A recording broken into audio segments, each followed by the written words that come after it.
कमर हकी पूर्वांचल हाईवे हरे एक कमर का उद्घाटन मैं करूँगा।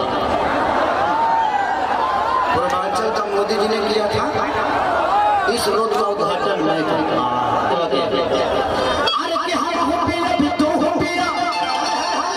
अच्छे से माही कौन है, मनीषा कौन है?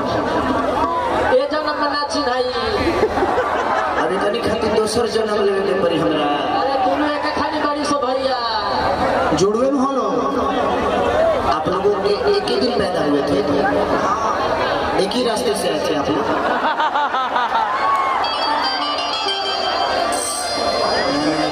तुम हौस के खाओ कर देता कमवा से। एक ही रास्ते से मैंने एक ही रास्ते से यहाँ तक चल के आए थे। तू लोग पूरा बात सुनत नहीं थे, मर्द पीछे में हंस के घबरा देते। इधर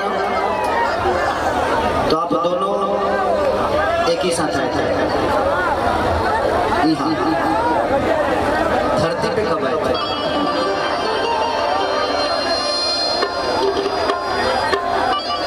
मेरे बाद में आई, मेरे पहले आए थे तो क्या कर लेती रे?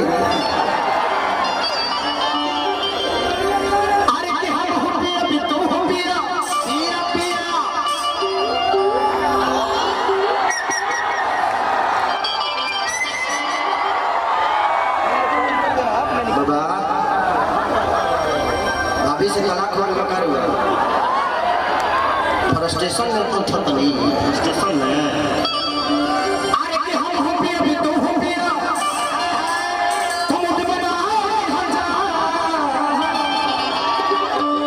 तो चला चादरों में हो।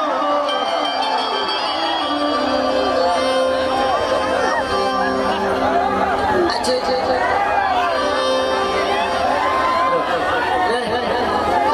तुम लोग कबो कबो है ना झाड़ के है ना चल जाओ। हाँ है ना कि ढेर लोग अब बताइए। अजीब बताओ हम सच में छुछू न रहेगा ना, है ना? हमरो लागे ना कि हम होई ना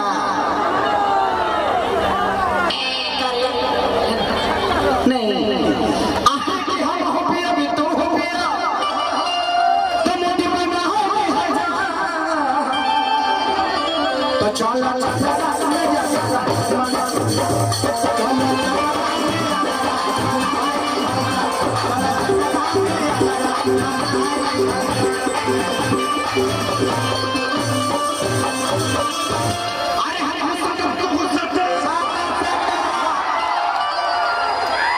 दूरी बना के रखे, बीच में नंगा तार है, कहे तार मरकरी ब्लास्ट हो जाएगी, ट्रांसफर खराब जाए। बुझाते लेकर बाबूजी बिजली विभाग के मैनेजर होंगे। ढेर बिजली के खपत होगा तोरे घरे ना मनबे। अरे कि हम हुस्सा जब भी तू हुस्सा जा साटा साटा तो कुछ ही जमाए हजा तो चला चला में हो तो चला चला ले जा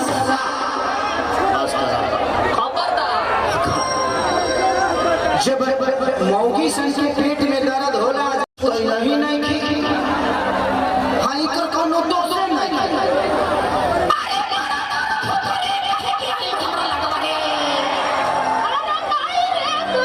हो तकारे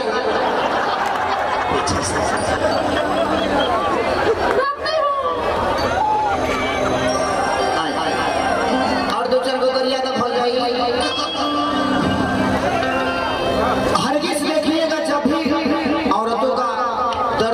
बच्चा होता है तो सबसे ज्यादा मर्द गाली सुनता है।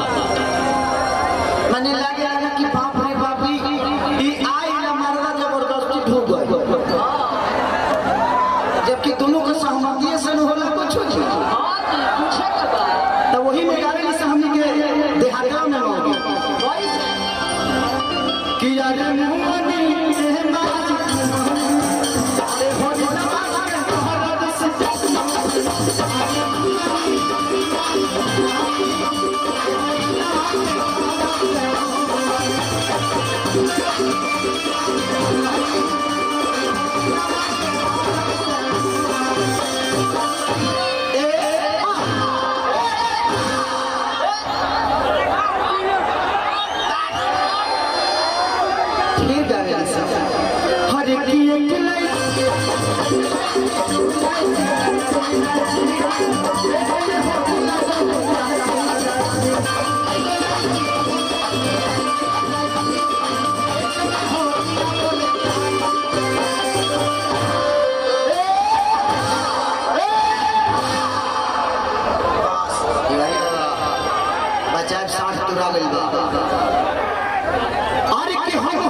के नीचे चल कमर हकी कुदार हो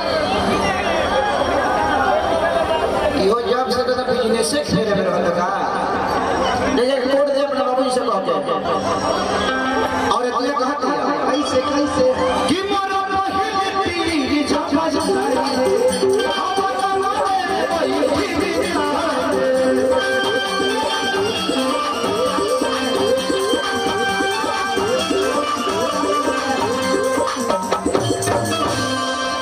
शर्मा जी हुड़का तो नहीं है तनिए पर हुड़का बजाओ तो कि तबला पे हुड़का के बजे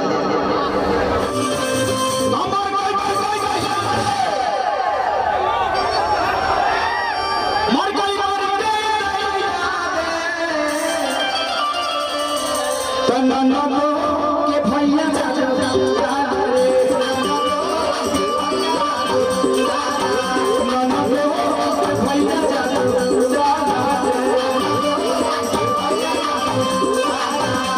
एक्चुअली था नहीं, मेरा कार्यक्रम कहीं और था और मेरा कार्यक्रम आज कलकत्ता का था, लेकिन इन्होंने बोला कि नहीं मेरे जितने भी लोग हैं, मेरी जनता जो यहाँ के विधानसभा है, जितने भी लोग हैं सब आपको प्यार करते हैं और मैं इस प्यार को ठुकरा नहीं सकता। अगर इतनी प्यार आप सबके बीच में है तो मैं आपसे मिलने क्यों नहीं आ सकता। और अवलेश भैया मुझे लगता है कि 2 दिन तक लगातार इस कार्यक्रम के लिए गए, इनको अपने बेटे के फंक्शन से ज्यादा खेसारी इम्पोर्टेंट था कि नहीं अपनी जनता से खेसारी को आशीर्वाद दिलवाना। तो मैं चाहता हूँ कि अवलेश भैया के लिए जोरदार ताली बजा पाऊँ।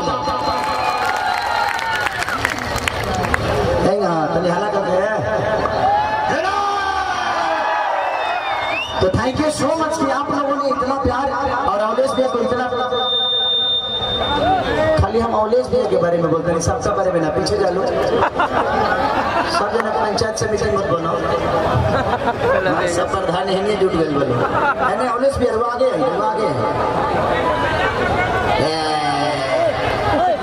तो आज अवलेश भैया की मोहब्बत से इतना प्यार और आशीर्वाद आप लोगों ने मुझे दिया। अवलेश भैया को प्यार ऐसे ही आने वाले भविष्य में आप सबको देना है और जब भी जरूरत पड़ेगी मैं आप सबके बीच में आया करूंगा और आपका प्यार आशीर्वाद लेता रहूंगा।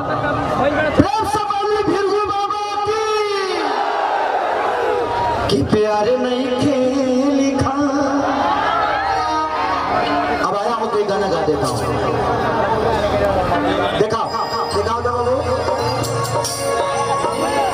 काजल, ये गाना तो काजल के साथी होगा।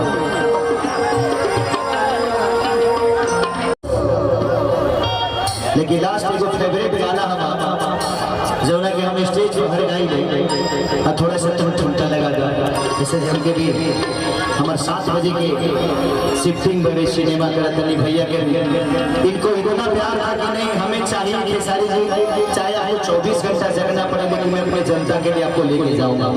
तो थोड़ी सी मजबूरी होती है कभी कभी कि हमारा सिनेमा होता है, बहुत सारा कमिटमेंट होता है, इसलिए नहीं आ पाते। लेकिन भैया आपके आदेश को कभी आप काटेंगे नहीं, आप इतने प्यारे हैं, इतने अच्छे हैं कि जनता आज नहीं तो कल आपको अपना प्रतिनिधि जरूर चुनेगी। Love you, thank you.